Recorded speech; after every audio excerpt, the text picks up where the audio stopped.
Well, I was interested in 2012 because of all of the books that have been published about it recently and are being published, and I began to read them. I found them very interesting, all of them, although they all differed in their conclusions on what supposedly is going to happen. The sunrise of the winter solstice in 2012. And I thought back to the time that I first learned about the Mayan calendar. That's what, of course, the prophecy is all about. Back in 1986, it was then that I began traveling through Yucatan and Belize and Guatemala and so on to gather research materials for the books that I've written since then. And it was that time that I learned about the Mayan calendar. So when I set out to write my own book on 2012, I had two things in mind, two questions I wanted to have answered. First of all, what did the Maya really say was supposed to happen in 2012? Not what people say they said. And two, what are the chances of what the Maya predicted for 2012 coming to pass? And so that's the basic premise of my book, Atlantis in 2012. Well, I would say, given what I read in your biography, that you've done about as much, if not more, research into this than anybody, and most of your research has been in the field and on hand, or at the very least, a huge chunk of it has been. So it was very, very impressive.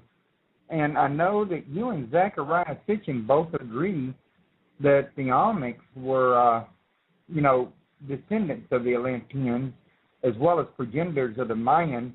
And I guess you could say they're, a link between the two civilizations? Well, according to what the Maya themselves said, that they inherited their calendar and all of their high technology from a people that arrived long ago. This is what the Maya said. And that this people, this foreign people, were led by somebody called the Feathered Serpent. They called him Kukulkan in Mayan. And he arrived from over the sea with his family and his followers after their kingdom, which was on an island in the Atlantic Ocean, was destroyed by a great flood. They arrived in Yucatan and worked with the native peoples, shared their wisdom with the native peoples, and created a hybrid civilization, which we refer to as Mayan civilization, or actually before them, the Olmecs, Mesoamerican civilization. And this is what the Maya say. They said that they did not invent the calendar, that all they did was preserve it, maybe tweak it a little bit, update it, work on it, but they did not invent it. The things that I learned is that there is no Mayan calendar in the sense that we've come to understand it. Because they never created it. Well, it's not even a calendar in the sense it's like something you hang on your wall to tell you what date it is. It's an almanac. The Maya so-called calendar is a calendrical device that is used to predict important things for the society that possessed it. Just the same as a farmer's almanac is something that is put together to trace the different various patterns in nature so that you can predict seasonal changes and so forth. The Maya had something similar to that. We call it the calendar, but it's really more an almanac. It's also not Mayan in the sense that they did not invent it, as you point out, that the Maya inherited it, and after the Maya passed away, they turned it over to other Mesoamerican peoples, such as the Zapotecs and the Aztecs and so forth, and they continued to develop the calendar or the almanac. And so it's a tradition that goes on in Middle America for thousands of years. Before the Maya had it, there was a people known as the Olmec. They are the oldest known civilizers in the Americas, and their society dates back conventionally to about 1,500 years before Christ, although there are indications that their society goes back to about 3,000 B.C. And that's when the Mayan calendar begins, is on August 14th, 3114 B.C., and it is supposed to end on the winter solstice of 2012. Which I've had some people on my show, and I've made the same observation you did. There are many conclusions about, the Mayan and the 2012. For some, it's going to be a time of great cataclysm. For others, it's going to be a great consciousness, raising and awareness. And others say you're going to be moving into the fifth root race. And one thing or another. But all this here really makes clear to me is that people are just putting their own interpretation onto it rather than letting the facts, interpret themselves. That's correct. I wasn't interested really so much in their interpretations or in my own feelings or whatever. I wanted to find out what the Maya really said is supposed to happen at that time. And we do know what the Maya said, that the core documents do exist. Not as much as we'd like to have, but there are written records about the end of the Mayan calendar, exactly what they believed, and we have their traditions that also explain it. And what the Maya said was this. They said that the calendar will end on sunrise of the winter solstice 2012, and that there will be no more calendars after that. No more. They're saying, in effect, it's the end of time.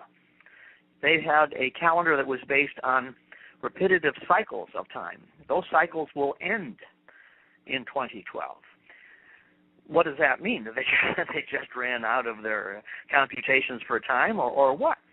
No, they said that what will happen on that date is that Bolon Yokte and his 9 servants will come out of a dark area of the sky and will destroy civilization, will destroy the earth. Now, who was Bolon Yokte and who are his 9 servants? Bolon Yokte in Mayan mythology was a satanic figure, the worst demonic figure that they could conceive of. He does not often visit the earth, they thought, and his 9 followers or servants represent the 9 levels of hell, and that these creatures are only reserved for the worst conceivable apocalypses that have happened in the past and will happen one more time. Now, we know that they believe this, and because there is an inscription at a place called Tortuguero, just inside Mexico from the Guatemalan border. And there's a small shrine there, a Mayan shrine, and there's an inscription in there. And it's the only known written inscription well, of course, all inscriptions are written, the only known inscription that refers directly to the Mayan calendar. And it says that Bolon Yokte and his 9 followers will descend. In other words, he's going to be coming really out of the sun. You may have seen something called the Aztec calendar stone. It's this fabulous representation of a circle, a disc, very ornate, and at the center of this disc is the face of a man with his tongue hanging out. That's right, and that this is a representation of their Bolon Yokte. The Aztecs called him Tonatiuh. These are all just cultural inflections on the same thing. The Aztec calendar stone is a monument to this calendar, the so-called Mayan calendar, or the Mesoamerican Almanac, as it's more rightly understood. And the Aztec calendar stone is the culmination of all of the high science that went into the creation of this calendar, and it is high science. The Aztec calendar stone is a computer, an incredibly sophisticated computer, a timekeeping device which was only eclipsed when the atomic clock was made sometime at the middle of the last century. So there's some really high math going on here. Well, it would have to be to go that far into the future. Well, that's the incredible thing. Now, here is the real amazing thing, more amazing than anything, their predictions or anything. And this was determined by a fellow by the name of John Major Jenkins. He, through his work with astronomical computers, was able to determine that on the winter solstice of 2012, an event will definitely take place. This will definitely happen, in which the solar ecliptic and the galactic ecliptic will cross in the heavens. Well, what does that mean? Well, the solar ecliptic is the path of the sun across the sky. The galactic ecliptic is the way that our galaxy appears to us, also traveling across the sky. And only on that day, sunrise of 2012, winter solstice, will these two paths form a cross in the sky. Not a crucifix, but a cross in the sky. More remarkable than that they will form a cross in the sky directly over something known as the dark rift. And this dark rift is an accumulation of dark matter. Scientists do not know what it is, something in which light does not penetrate. And it's near the heart of our own galaxy. It might be related to the black hole there, they're not sure, but in any case, it's this dark rift. And this cross will form directly over the dark rift only on that date. And it is out of this dark rift that Bolan Yokte and his 9 servants are supposed to arrive on Earth. Now, that's an amazing achievement. It's either an amazing achievement or it's an amazing coincidence that the Maya from 2,000 and more years ago were able to project their accuracy more than 20 centuries into the future to our time to say that accurately that this will take place. So if nothing else, this alignment will definitely take place. The alignment itself means nothing. It's an illusion seen only from the Earth. Nonetheless, it is an alignment that will definitely take place. Now, the Maya said that this is not something that will, the destruction of the world, which they talked about, the end of time, it will not definitely happen. It probably will happen. What the Maya said was that if human beings allow their own behavior as a group, as a species, to become so out of sync with the laws of nature, with the laws that created them, then they can expect nothing more than a great purge. And the Maya said that there were 4 purges, global catastrophes, before their time. The most recent one was the Great Flood. The Aztecs referred to it as Nahui Atl, or 4 Atl, or 4 water. The number 4 refers to the 4 cardinal directions. That's a way of saying that this was a global catastrophe. And each time these catastrophes happened, the Maya and the Aztecs said, it was because human beings so sinned against the laws of life that life or nature recoiled and pushed human beings to the brink of extinction. And that the human beings that survived got their act together, they followed nature, they got to be prosperous, things were wonderful, then they backslid, they became self-indulgent, they turned against the laws of nature, and nature recoiled again. Now, the Maya said, this is what the Maya are saying, this is not what I'm saying, they said. The Maya said that we've got one chance left. This is the 5th one that will happen at that time. And if human beings as a whole, doesn't mean all of us, maybe not even most of us, but generally speaking, if the trend of human beings is in the direction of the laws of life, nothing will happen on 2012, because we will then be back in sync again with the laws of nature. If, however, human beings are out of sync by that time, we can expect a major purge that will take place. Now, the Maya did not say they didn't describe details of what's going to happen. All they said is that there's going to be trouble with the sun, because Bolan Yokte and his 9 servants fly out of the sun. They're associated with the sun. The time period that we're living in is referred to as the 5th sun. And the 5th sun, which is this link of time, this bracketing of time, will end on the sunrise of the 2012. So that's what the Maya said. They didn't talk about some great golden age happening. They didn't talk about an asteroid colliding or any of these other theories that are out there. They talked about trouble with the sun, and it's because human beings bring it on themselves. Now, what's remarkable about this position of the Mayas is that it's very modern, because physics now understands the relationship between human beings and physical phenomena. For example, a scientist, an experimenter who is working on an experiment, affects the outcome of that experiment just by his presence. That is now understood by physics. So the relationship... Go ahead, yes?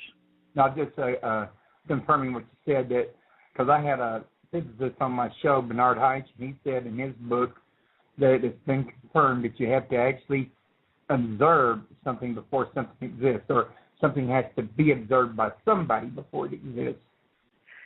These are difficult concepts for us to understand, but nonetheless, there is this relationship between our own behavior and the way physical phenomena behave.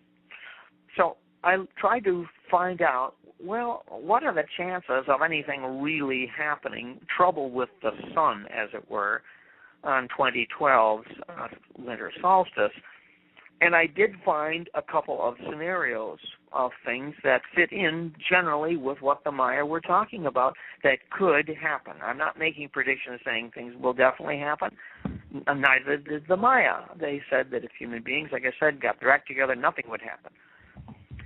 And I found that there are 3 possible global catastrophes in the offing, and that all 3 of these will definitely take place in the future. Whether they're going to take place in 2012, we don't know. They could take place, well, I'll get into that.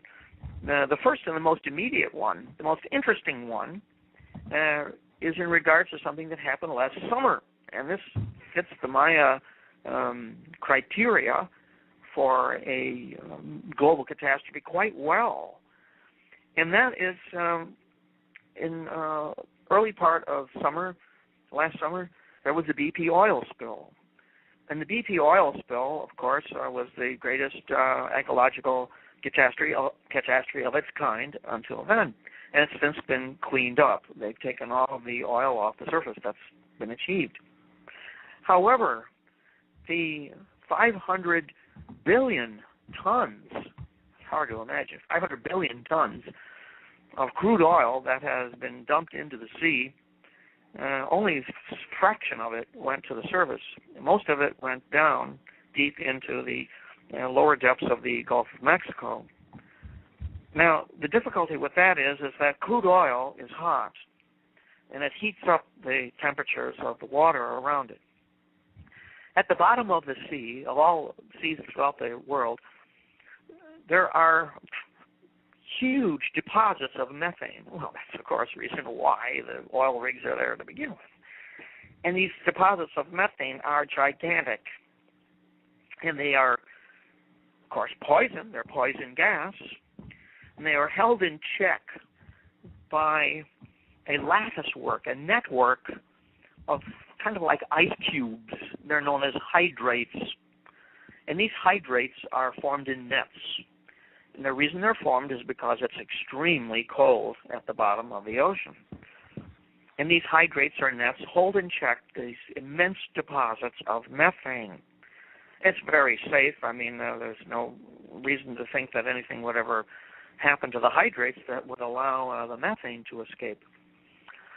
Now, there was a scientist back in 1991 who found out something kind of interesting about these hydrates and these methane deposits. They're at the bottom of the ocean. And that is something known as the Permian extinction. The Permian extinction is an event that happened 281 million years ago. 281 million years ago, between 96 and 98% of all life on Earth died all of a sudden. Close to 100%, 96 to 98% died. Scientists could never understand what happened, what could have caused such an incredible die-off. No evidence of a meteor collision or a comet collision or some kind of disease, nothing like that at all. Could not understand what caused it. 1991, this American scientist was able to determine that one of these great methane reservoirs that are held at the bottoms of the ocean was freed and came to the surface of the ocean as an enormous bubble.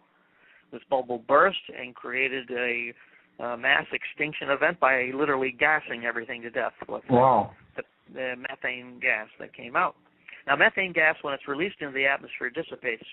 There's no problem. However, when it's mixed with water, it stays close to the ground level and encircled the world and literally poisoned everything to death immediately. And that's now understood. There's not a consensus of scientists on this, but there is a growing consensus. It's no longer theoretical. Now, what caused this big bubble was this. There was a major volcanic eruption, a series of volcanic eruptions in Siberia. And when these events took place, they superheated some of the hydrates. They melted the hydrates, the net that keeps the methane in check. And the methane rose to the surface and caused this extinction event. It happened at least 2 more times, not to that same level, but also killed off many millions of species, like species. Well, it sounds to me like what's happening here is man repeatedly keeps upsetting the balance of nature, and in the process bringing on its own cataclysms. And what is happening now, Royce, is that that's 500, I said 500 billion, I'm sorry, it's 500 million tons of crude oil, which is a lot anyway. 500 tons of crude oil has now descended on top of the hydrates and is heating the bottom of the ocean. Now, the bottom of the ocean is extremely cold. It's close to freezing. However, there is a temperature increase that is taking place down there now. Thawing it out. Whether that temperature increase, it's incremental, but scientists are shocked. You can go on the internet for all this, by the way. All this material I'm talking about is all available on the internet. You can keyboard in, for example, hydrate melting, and so we'll see all about this. And these hydrates in the Gulf of Mexico, they're still holding, but scientists don't know how long this heating is going to go on, and it is conceivable. It is, I'm not going to say it's going to happen, but it is possible that if the heating of all the 500 million tons of crude oil dumped in one spot continues to work, a methane bubble will rise to the surface, and it will not destroy the world per se, but it will certainly destroy our civilization utterly. There will be absolutely no warning whatsoever. We will just wink out of existence, as has happened 3 times before, especially during the Permian extinction, where there was a very large bubble. That is a real possibility. If those hydrates melt, that's it. We're out of here. That certainly is the end of time as far as human beings are concerned. So life will have to start all over again like it did 280 million years ago. That's a real possibility. Is anybody looking for the means to seal these up and put a stop to them melting before it does get to such a point? There is nothing that can be done about it. Absolutely nothing. All you can do is monitor it. There's nothing you can't you can't cool it down. No, there's no way to treat it. That oil spill let loose ecological consequences that scientists don't know anything about, but they do know about the hydrates, and they do know those hydrates have been melted before. And when those hydrates get melted, life dies out. Even there was a relatively minor hydrate event that took place, I think, about 90 million years ago, and that was responsible for about 30 or 40% of all life dying off. That's a lot to be done. We wouldn't be able to survive that. Well, I have read that there have been mass extinctions in our past on several occasions, and the Egyptians seem to be very well aware of this, as well as the Maya. Yeah, absolutely. If you go back into all these high cultures, most of them, or many of them in any regards, talk about a time in which human beings were pushed to the brink of liquidation. Now, we do know that human beings were almost extinct 75,000 years ago. That's not that long ago. 75,000 years ago, there was another volcanic eruption that was called Mount Toba that took place in Indonesia. 75,000 years ago, there were modern human beings around, Homo sapiens anyway. There were also other species of human beings around, proto-human beings, hominids, but Homo sapiens was alive, was around. There were 2 million of us at that time, 75,000 years ago. That was the world population. Human population was 2 million. After Mount Toba went off, our population was reduced to 1 to 10,000 breeding pairs. That's all. And we know that through the DNA bottleneck that has been exposed. So again, since the end of the 20th century, scientists have known about this. So we have gone to a point where we have been very close to being wiped out. I mean, nothing makes us any more special than any other species that have come and gone. And human beings do not have an exclusive right to continued existence if we keep abusing ourselves like this. So that oil spill, that is one of the possibilities, very much so. And the reason why I think so is because the Maya had a name for this end date that's taking place. They called it Nahui Olan. That's the name for this disaster that's going to take place, of the end of the fifth sun. They call it Nahui Olan. Nahui Olan means for Earth. In other words, for global, four cardinal directions. And Olan means Earth. So when the Spanish friars 500 years ago were first told about the end of this time period, they thought, oh, there's going to be a big earthquake or something that's going to destroy everything. And the Maya said, no, what for Earth means is a rebellion of the Earth. A rebellion of the Earth. Well, when the Maya talk about this, it sounds to me like it can be compared quite closely to the BP oil spill, which is definitely, if it turns out to be a methane bubble burst, would be a rebellion of the Earth, certainly. Well, see, this makes sense to me because, a lot of people don't stop and realize that your body's a lot like the Earth in as much as it rebels if you break its laws. Like you make sweets in a short time span, you're going to chunk your guts out. If you do too much sweets over a prolonged period, you can end up with diabetes. But basically, when you violate the laws of your body rebels. Likewise, I'm sure the Earth is much like the body, that it's like a creation that's put into place to operate a certain way. Everything's already in place. And if you maintain everything pretty much the way it is, it can go on for an indefinite period. But when you start changing things and you don't know the end product of what you're changing, and you upset the balance like your body, it wants to kind of, you might call it, regurgitate. Well, I think that's an excellent analogy, because when you look at our bodies, what are they made of? They're made of things of salt water. They're made of potassium, iron. These are all the same minerals that we find in the Earth itself. So that's a very close parallel, definitely, between the Earth itself and ourselves, physically. So, of course, if you abuse yourself, abuse always inevitably leads to consequences, and people think that if they have enough money or whatever, they can always avoid those consequences, but they can't in the long run.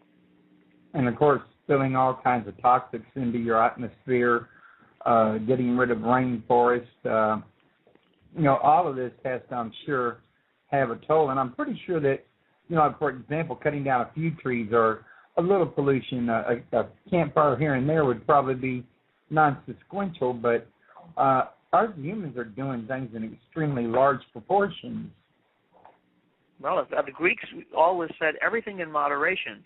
You have to make it. We are human beings. We're alive here. We have to make a niche in nature somehow.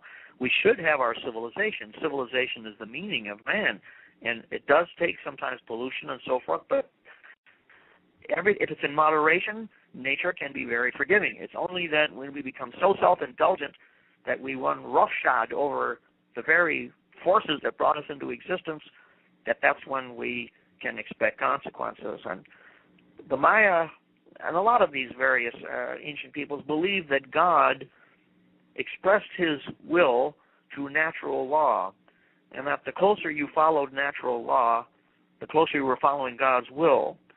And that's the basic premise, I think, behind how the Maya regarded these cataclysms that took place in the past and will take place in the future. Now, these hydrates that are down there, if they are not going to be melted and free the big methane bubble by this BP oil spill, which scientists don't know. They're monitoring it right now. If that does not happen, the hydrates will definitely melt in the future. And they don't know, again, they don't know how soon the future could be, a few decades or a few centuries. We don't know. But the scary thing is that just through normal pollution that's going on right now, this is a shock to all oceanographers who found out that they believed that the bottom temperatures of the oceans were constant, and they know that they were constant over many millions of years, that they've remained very cold. But since the beginning of the 1950s only, just after World War II, that the bottoms of the ocean have been heating up. Incrementally, that's true, but they are heating up, much more so than they ever imagined would happen.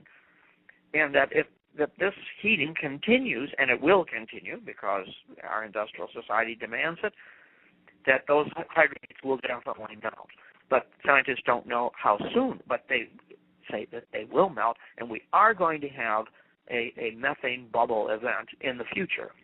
Now, the Trump BP oil spill, this spill may have contributed significantly to the heating that is taking place at the bottom of the Gulf of Mexico. And projections are that this heating, we don't know exactly, but the heating could result in a methane release perhaps as early as the next 2 years. Now, that's remarkable, isn't it? Because 2 years from now is the end of the Mayan calendar. So well, now, maybe if there's trouble with the sun, that could also be another contributing factor, couldn't it? Yes, I did not write about the BP oil spill in my book because my book was published before the BP oil spill took place. That is one. My book discusses actually a far more likely event that would definitely take out our civilization, and that is something known as a Carrington event. A Carrington event is in which there is a major storm on the sun, a solar storm. And when these solar storms take place, they eject in massive amounts of electromagnetic ions, material, and they result in very pretty northern lights, the Aurora Borealis. Whenever you see that, that means that there is a huge amount of electromagnetic material coming from the sun. But so what? It looks real pretty. Doesn't bother anything on Earth at all. It's like turning on the television set. Your cathode ray tube's the same thing, where it lights up, and the same reaction from electromagnetic forces that are created by the television set. Oh, okay. So it's harmless, except if you have a society which is totally run on electricity, which ours is. It is known as a Carrington event because back in 1859, and matter of fact, September 1st, 1859, there was the telegraph had just been invented. It was only 15 years old. And the only countries in the world that had the telegraph, the only parts of the world where the telegraph existed was in North America and parts of Northern Europe and Western Europe. And on September 1st, 1859, telegraph wires in Europe and in the United States burned up. They all became inoperative instantly. They no longer worked.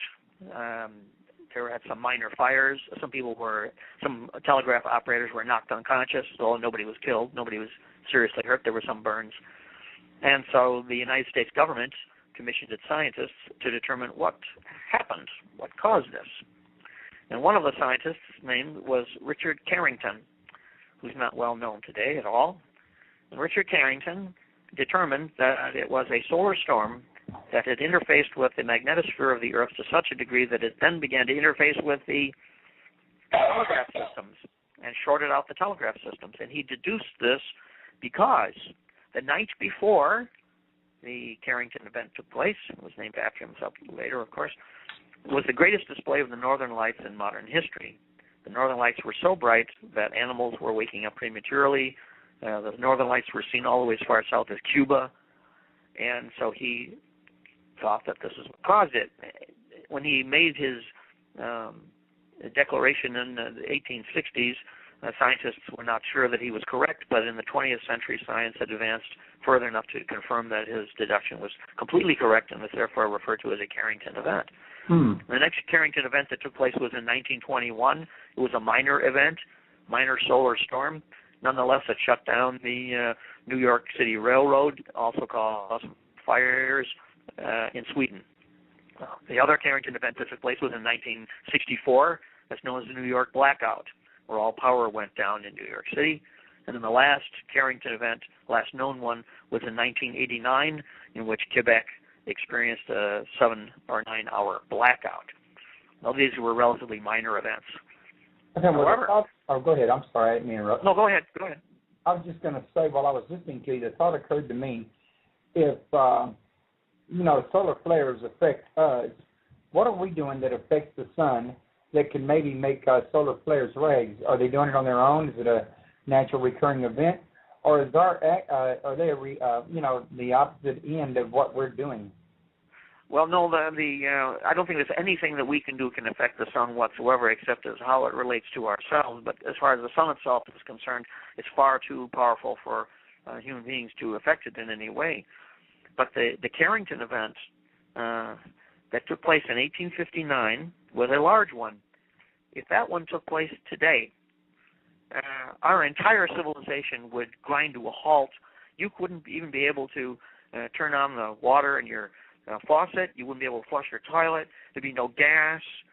There'd be no bank. The banking system would be completely shut down because everything is run by computers. Everything. Our entire modern society is totally run by computers and electronics. And people depending for gas and water are going to be screwed if something like that occurs. What would happen, it is now understood that if a Carrington event took place, the way the electrical grid is set up in this country, set up everywhere actually, the way the electrical grid is set up in series. For example, people in Minnesota, they don't get their electricity from Minnesota, they get it from North Dakota. The people in Pennsylvania, they get their electricity from Florida. The people in Arizona, they get their electricity from, I believe, Arkansas. What amounts to is that this electrical grid that we have is in series, which means that a Carrington event would cause a cascade effect that would totally short out our entire electrical grid. Now, this is not theory. This is not alarmist thinking, because NASA petitioned the United States government to launch an extremely expensive solar probe to keep an eye on the sun to warn us in time of a major storm heading our way. And last January, the United States government spent something like $1 billion to launch a solar probe into space. And now we have an extremely good monitor to watch the sun. And if you go on the NASA website, you will be able to read that the prime motive for launching that solar probe, it's called the solar probe, was to watch the sun in the event of a major storm erupting on the sun. So we will have time to shut down the entire electrical grid of the United States. Now, that's quite a radical move, but NASA says that if that is not done, if the electrical system is not shut down in time for a solar event, that our electrical systems will be inoperative for anywhere from 14 months to maybe 5 years. In other words, you have to consider what would America be like, not just America, the entire Northern Hemisphere. What would the entire Northern Hemisphere be like with no electricity from 14 months to 3 or 5 years? The effect on that would be disastrous beyond our conceiving. For example, law enforcement would have an extremely difficult time. The communications would be down. Fuel would again be unavailable. The first people to die would be diabetics because hospitals have only an emergency supply of maybe 3 days at most of power, electrical power. After that, they have no electrical power. That means that their refrigeration for insulin and things like that would perish, and so would the people along with it that need it. The consequences back to the Stone Ages. Oh, it would be worse than it'd be far worse than that. Far worse, because we have in this country, according to the Uniform Crime Reports of the FBI, about 100,000 armed criminals in the United States. They would no longer be. They would have free reign, virtual free reign, after the Carrington event would take place, because our own law enforcement would be unable to do what it needs to protect most of us from that. So the consequences of crime in itself would be astronomical. There would be no heat, so people that live in the cold areas they'd have to migrate to the south to survive. That the demographics of that would be just absolutely mind-blowing. Well, then, too, in the south, during the summer, people die of heat strokes. And there'd be, right, in the south, there would be no air conditioning. Now, what are the chances of something like this happening? Again, you can go online and read what scientists say about a Carrington event. A Carrington event will definitely happen. There's no doubt, because the sun does this from time to time. They don't know exactly when. It could happen in a couple of years, or it could happen again in a couple of hundred years. It will happen. However, these Carrington events are associated with sunspots. We refer to them as sunspots. They seem rather small. The name seems to get, they're just spots. These are blemishes that appear on the face of the sun. And what these dots really represent are roiling typhoons on the sun. Incredible hurricanes that are 300 times larger than the Earth. In other words, they're the size of Jupiter. That's how big these storms are. And the storms are able to shoot out magnetic material, of such an incredible intensity, many millions of tons of magnetic material, that if they have a direct hit on the Earth, would short out our civilization, would absolutely short it out. Now, they know that these sunspots occur in 11-year cycles, partially 11-year cycles. They also know, astronomers also know, that when there is no activity on the sun, when the sun is completely blank, that's a time to really worry, because internal pressures in the sun build up for some very large-scale solar storms. And for the past 2 years now, more than 2 years, there has been virtually no sunspot activity. That's a bad sign. And so astronomers are telling us now that we can expect major solar activity to take place beginning next year and well into 2012. They've not, of course, said that there's going to be a major solar storm on that particular day, but there is going to be some heavy solar activity. Now, what does this mean? It means that if there is a major solar storm taking place and there's a huge amount of magnetic material, electromagnetic material headed for our planet, the solar probe that NASA launched will give us advance warning. How much advance warning? We don't know, because they travel at different speeds. And it could arrive here as soon as 30 or 34 hours with advance notice, or shorter. In any case, soon as the solar probe detects a mass of electromagnetic material headed for Earth, it has a direct link with the President of the United States. This is the way it's set up right now. And the President of the United States is notified that he has to shut down the entire electrical grid of the United States. Well, that's quite a decision, isn't it? With our economy in the unraveling conditions that it is in already. You'll probably be interrupting you before you go too far, though. I just got to ask this question while it's fresh. How long would he have to shut it down for? Probably not very long. I would say maybe just about a day. But the problem of shutting it down is not as difficult as starting it up again. Of course, people say, well, we have atomic power, we have nuclear plants. No, that wouldn't work, because all nuclear plants are hardwired so that if there is any fluctuation in the electrical grid, they automatically shut down and cannot be restarted until the electrical grid is up and running. That is the difficulty. It's not shutting it down, it's getting it restarted.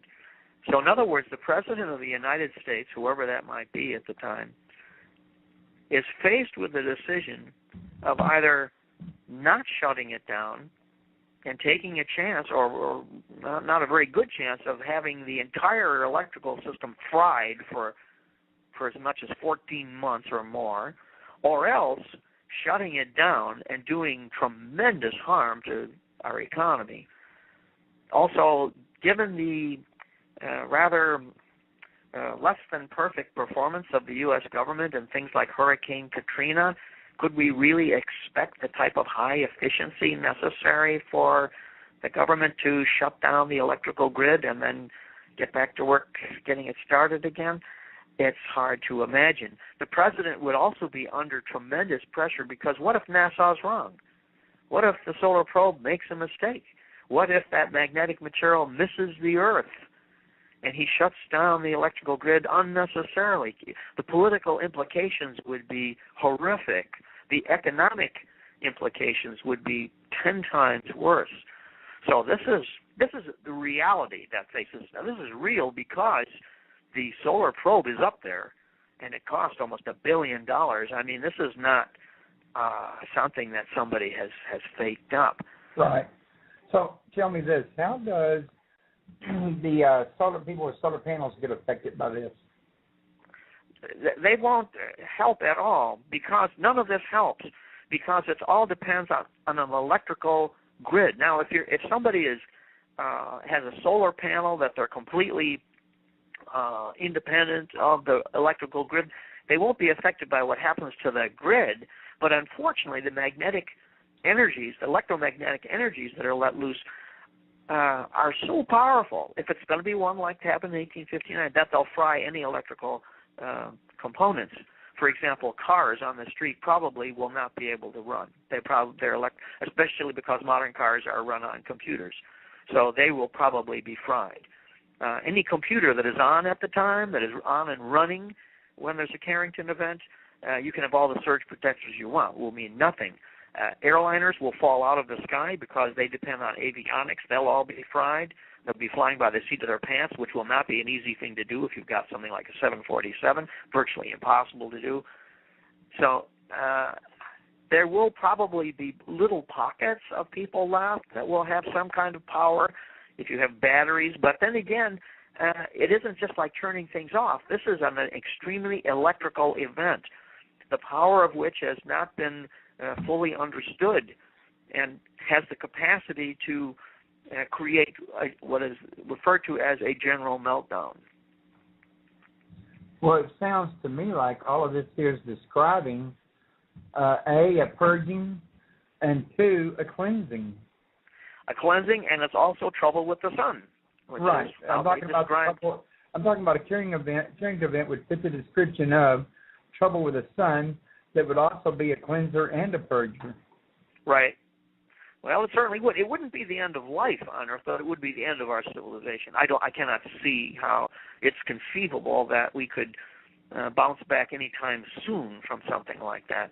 And even in an ideal situation in which the United States is somehow able to escape a Carrington event by shutting down our grid in time, other parts of the world, China, Russia, Europe, Japan, they have nothing like that in place. They certainly are not going to be able to shut their electrical grids down in time. They will go under, and because we now have a global economy. And that's pretty much them at our mercy if we're protected. Well, the thing is that we now have a totally global economy, which everybody's plugged into everybody else. What that means is they'll drag us down.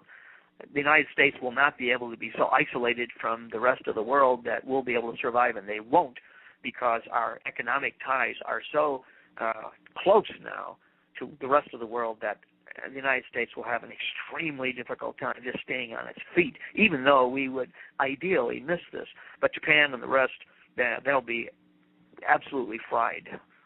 Well, Robert in the chat room was asking, do we officially know of any places that are that we are dug in deeply? And now I got to tell you, we got 5 minutes remaining, and I wanted to see if we could tell everybody about your other books real quick. So I don't know how we can squeeze all this in. Well, if they're interested, Atlantis in 2012 is available at most Barnes & Noble stores. And if you can't find it in your area, you should be able to, though. It's always Amazon.com is available. Now, you've got, what, 3 or 4 or 5 books out there? More like 20-some. Oh, my God, I'm so sorry. No, that's okay. I can't even remember all of them myself.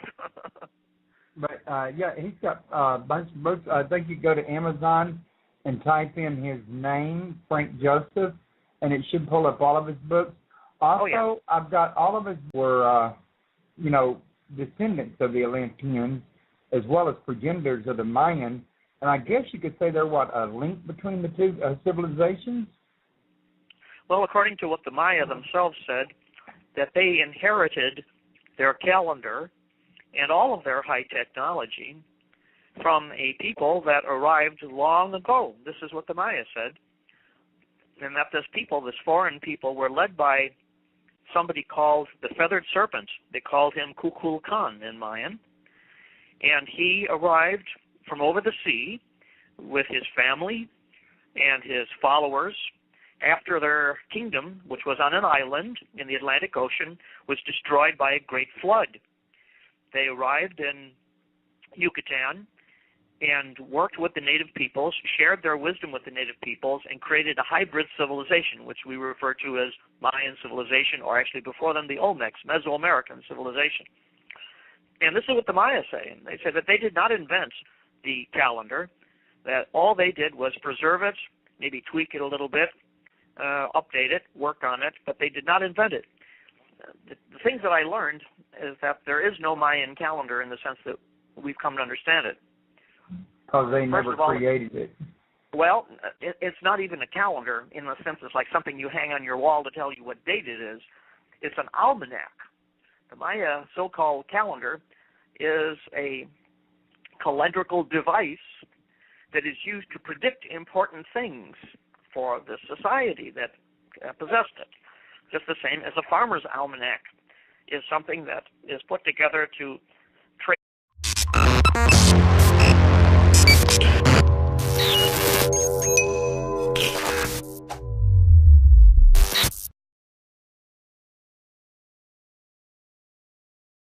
Well, I was interested in 2012 because of all of the books that have been published about it recently and are being published, and I began to read them. I found them very interesting, all of them, although they all differed in their conclusions on what supposedly is going to happen, the sunrise of the winter solstice in 2012.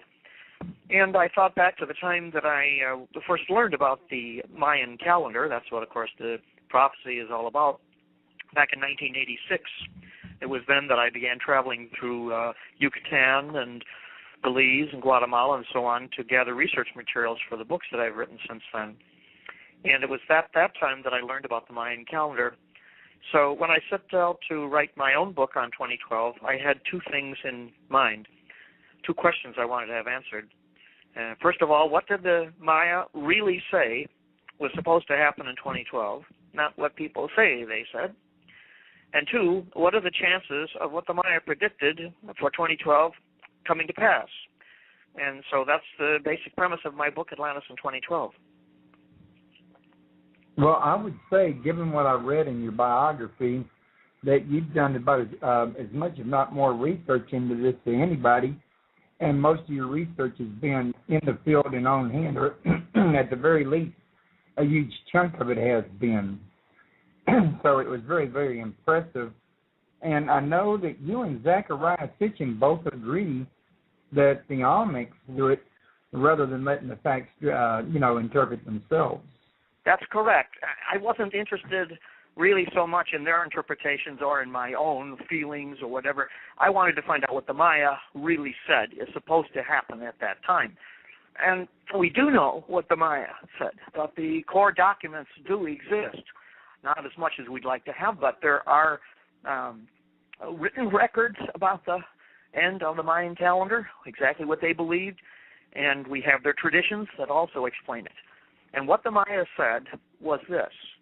They said that the calendar will end on sunrise of the winter solstice 2012, and that there will be no more calendars after that. No more. They're saying, in effect, it's the end of time. They had a calendar that was based on repetitive cycles of time. Those cycles will end in 2012. What does that mean? That they just ran out of their computations for time, or what? No, they said that what will happen on that date is that Bolon Yokte and his 9 servants will come out of a dark area of the sky and will destroy civilization, will destroy the earth. Now, who was Bolon Yokte, and who are his 9 servants? Bolon Yokte, in Mayan mythology, was a satanic figure, the worst demonic figure that they could conceive of.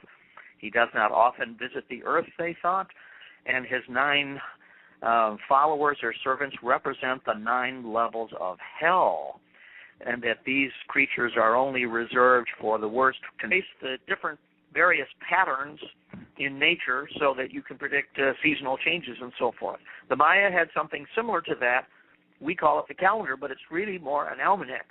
It's also not Mayan in the sense that they did not invent it, as you point out, that the Maya inherited it, and after the Maya passed away, they turned it over to other Mesoamerican peoples, such as the Zapotecs and the Aztecs and so forth, and they continue to develop the calendar or the almanac. And so it's a tradition that goes on in Middle America for thousands of years. Before the Maya had it, there was a people known as the Olmec.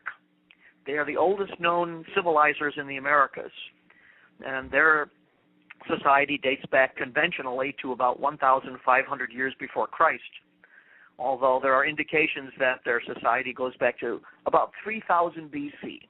And that's when the Mayan calendar begins, is on August 14th, 3114 B.C., and it is supposed to end on the winter solstice of 2012. Which I've had some people on my show, and I made the same observation you did. There are many conclusions about the Mayan and the 2012. For some, it's going to be a time of great cataclysm. For others, it's going to be a great consciousness, raising and awareness. And others say you're going to be moving into the 5th root race, and one thing or another. But all this here really makes clear to me is that people are just putting their own interpretation on conceivable apocalypses that have happened in the past and will happen one more time. Now, we know that they believe this, and because there is an inscription at a place called Tortuguero, just inside Mexico from the Guatemalan border, and there's a small shrine there, a Mayan shrine, and there's an inscription in there, and it's the only known written inscription of course, all inscriptions are written, the only known inscription that refers directly to the Mayan calendar. And it says that Bolanyocte and his 9 followers will descend. In other words, he's going to be coming really out of the sun. You may have seen something called the Aztec calendar stone. It's this fabulous representation of a circle, a disc, very ornate, and at the center of this disc is the face of a man with his tongue hanging out. That's in that. Right, and that this is a representation of their Bolanyocte. The Aztecs called him Tonatiuh. These are all just cultural inflections on the same thing. The Aztec calendar stone is a monument to this calendar, the so-called Mayan calendar, or the Mesoamerican Almanac, as it's more rightly understood. And the Aztec calendar stone is the culmination of all of the high science that went into the creation of this calendar, and it is high science. The Aztec calendar stone is a computer, an incredibly sophisticated computer, a timekeeping device which was only